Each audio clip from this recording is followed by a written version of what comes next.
Olá pessoal, um breve vídeo para a gente falar sobre a chegada dos portugueses ao Brasil. Então vamos ver? O que vocês acham da gente fazer algumas perguntinhas para começarmos? O que aconteceu há 523 anos, imaginando que nós estamos em 2023, no dia 22 de abril de 1500? Foi uma descoberta? Foi uma invasão? Ou foi uma chegada? Bom, parece que para os portugueses pode ter sido uma coisa, para os indígenas outra, e talvez exista uma opinião intermediária, né? Vamos pensar? Vamos ver.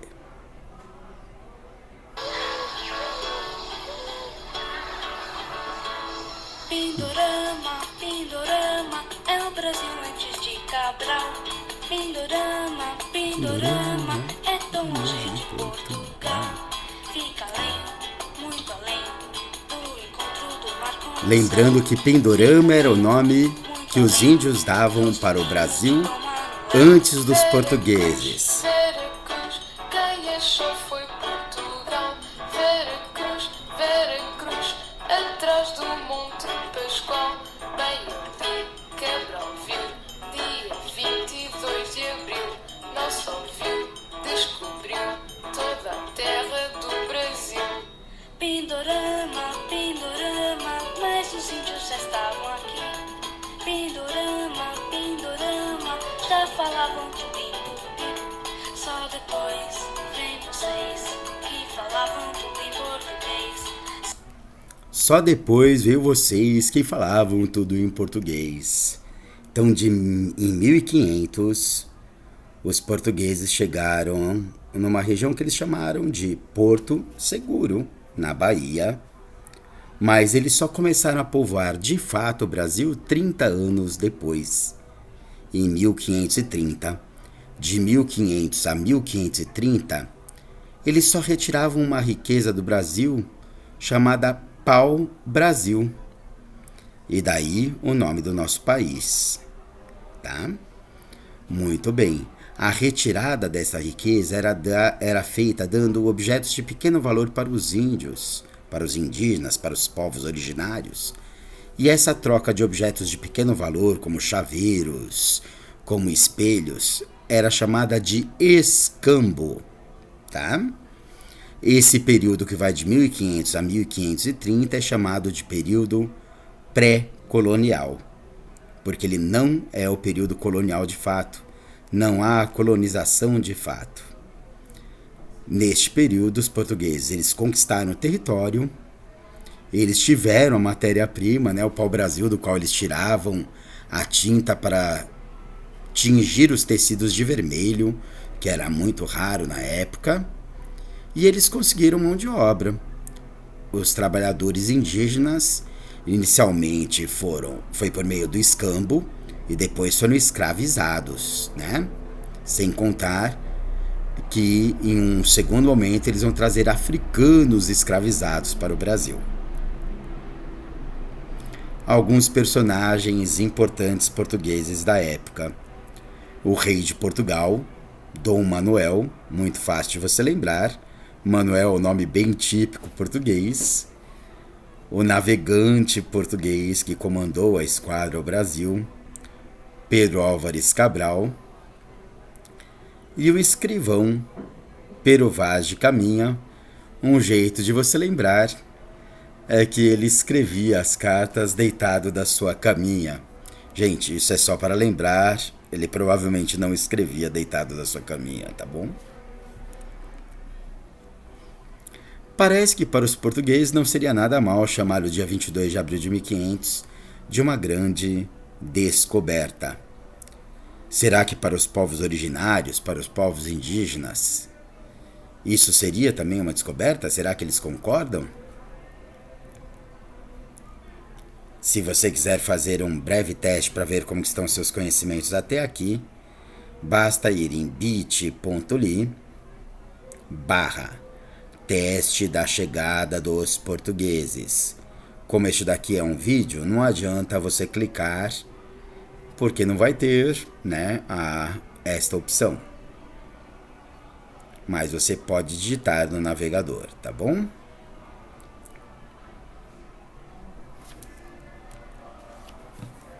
Então, já falamos sobre a chegada dos portugueses, e parece que para os portugueses o termo descoberta é muito bom, descreve muito bem o que aconteceu para eles. Mas para os povos originários parece que invasão seria o melhor termo, né? Eles tiveram as suas terras invadidas, a sua população morta, as suas riquezas roubadas.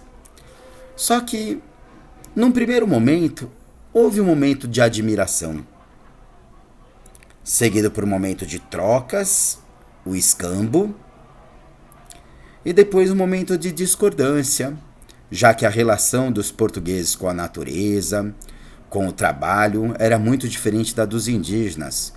Os portugueses, principalmente naqueles 30 primeiros anos, eles queriam retirar o máximo possível das riquezas e irem embora. E os indígenas tinham uma relação com a natureza e só retirarem o que era necessário. E os indígenas não aceitaram aquela relação e tentavam fugir, e conheciam o território muito melhor que os portugueses, afinal moravam aqui, eram os habitantes originários. Os europeus, os portugueses, tentaram escravizar os indígenas e conseguiram muitas vezes, mas por uma série de relações depois optaram pelo tráfico da escravidão africana. Tá bom?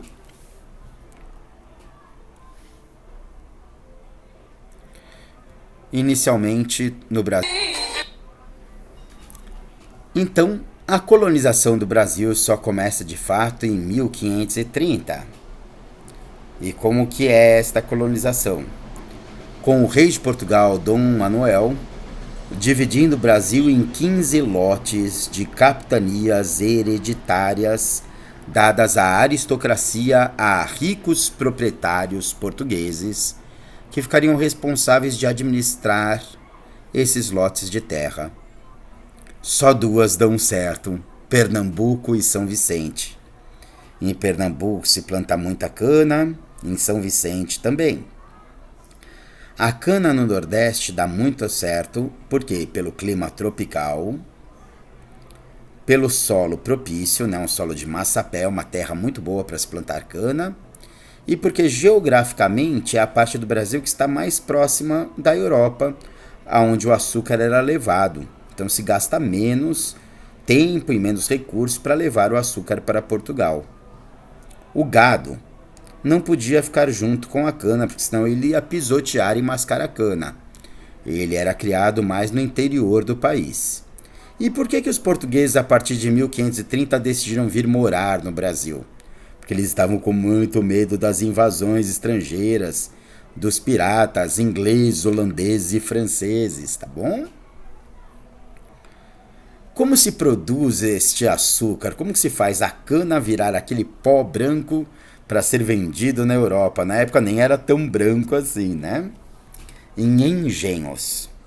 Lógico, se um engenho ele é mais rico, ele tem uma roda d'água que vai fazer nas moendas a cana ser moída, transformada em caldo, que depois vai ser aquecido até virar um caldo grosso, e vai virar uma rapadura, e essa rapadura vai virar o açúcar. Os senhores moram em casas grandes, tá? Os escravos dormem em dormitórios precários chamados de senzalas. E a cana é plantada no canavial. Além dos engenhos com rodas d'água, com moendas com rodas d'água, nós tínhamos engenhos mais simples, como esses daqui, que eram movidos à força de escravos. Existiam os intermediários, movidos com bois, por exemplo. Este daqui, que é retratado numa obra de Debré, ele até tem um erro pitoresco. Os escravos estão se movimentando em sentido anti-horário, né, contrário aos ponteiros do relógio, o que faz com que, pelo giro do cilindro central, a cana inteira deveria estar entrando aqui pela direita inteira e saindo moída pela esquerda do cilindro central, Então tem este pequeno erro aqui. Nós sabemos muito desta parte da história do Brasil por desenhos de época, né? E por textos de viajantes, como um sujeito chamado Gândavo, tá? Que escreveu o Tratado da Terra do Brasil e História da Província de Santa Cruz. Bom, se você quiser fazer mais um teste, mais uma vez não adianta clicar aqui que é um vídeo, mas você pode digitar no navegador e você vai ter uma correção em tempo real assim que enviar o teste bit.ly/teste do Brasil colonial.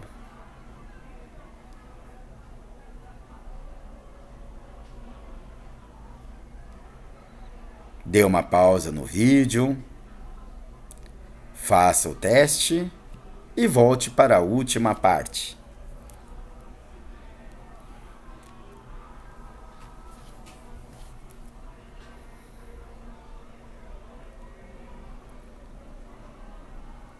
Um último componente aí deste estudo é a trazida forçada dos africanos ao Brasil. Eles vieram em navios negreiros, que também recebiam o apelido de navios tumbeiros de tantos mortos que acabavam, de tantos escravos que acabavam morrendo na viagem, né?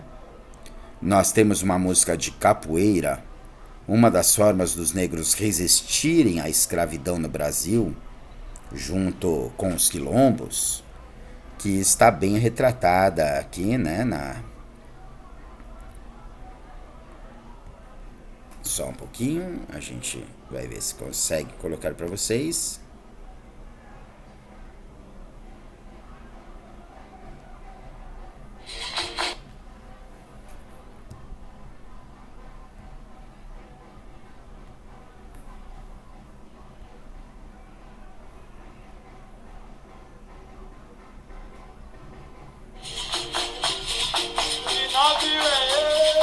Que chegou agora é o navio negreiro com os escravos de Angola.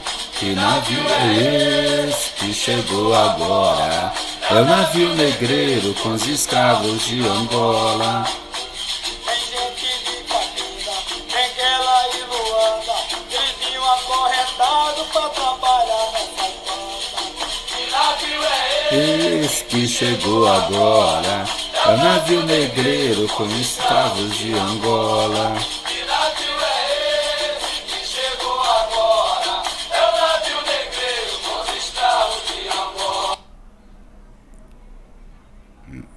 Cenas um pouco fortes de um navio negreiro, mas vamos ver algum trechinho mostrando as condições precárias que eles vinham de sofrimento no navio. Tá? Por que os historiadores estão sugerindo que se utilize a palavra escravizados no lugar de escravos? Consegue entender? Escravizado mostra que houve um processo para a escravização. Ninguém é escravo por natureza. Ninguém é um escravo de nascença. Todos nós somos seres humanos livres. E alguém pode à força ser escravizado, infelizmente, né? Existe essa frase da Makota Valdina, em que ela diz: eu não sou descendente de escravos. Eu descendo de seres humanos livres, né? Que foram escravizados. Existe toda uma visão eurocêntrica, ou seja, a Europa no centro, que esquece de dizer que a Europa retirou riquezas da África.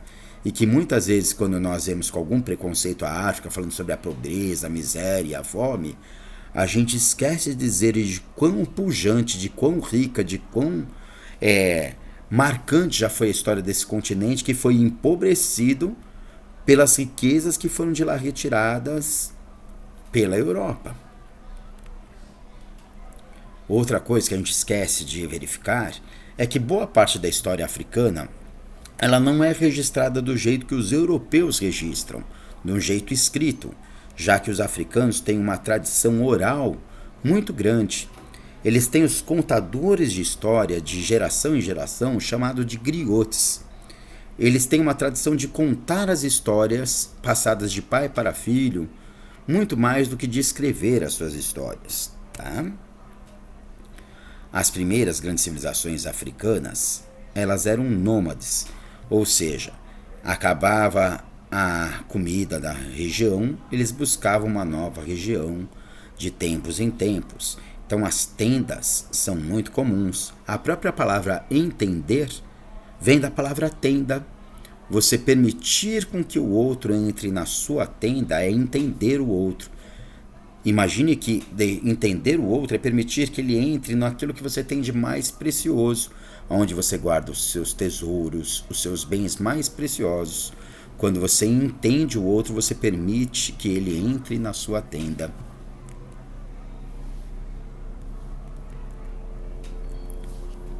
Entre as grandes civilizações africanas, para a gente nem falar do Egito, hein?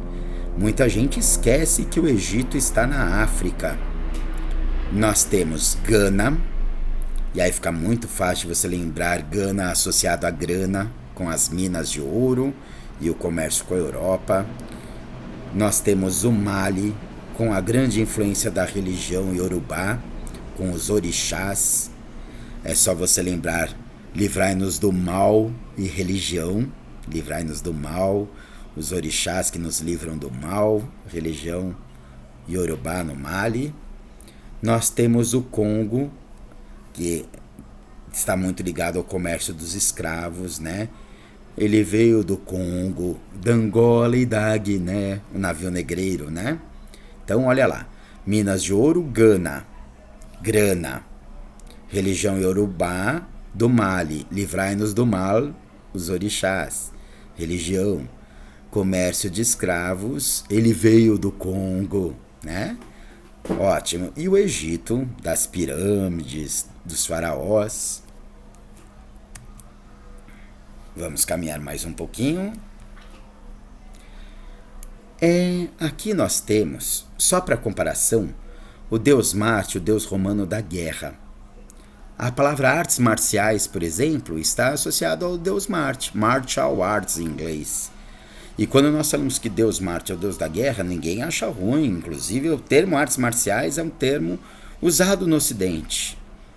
Quando você ouve falar de Thor ou de Poseidon, você pode nem acreditar nesses deuses gregos, romanos, nórdicos, mas você respeita. Por quê? Porque é um deus loiro, branquinho, de olhos azuis. Agora, quando você ouve falar, às vezes, que Ogum é o orixá, o deus da guerra africano, muitas pessoas falam, nossa, sai pra lá. Por quê? Porque é um deus negro?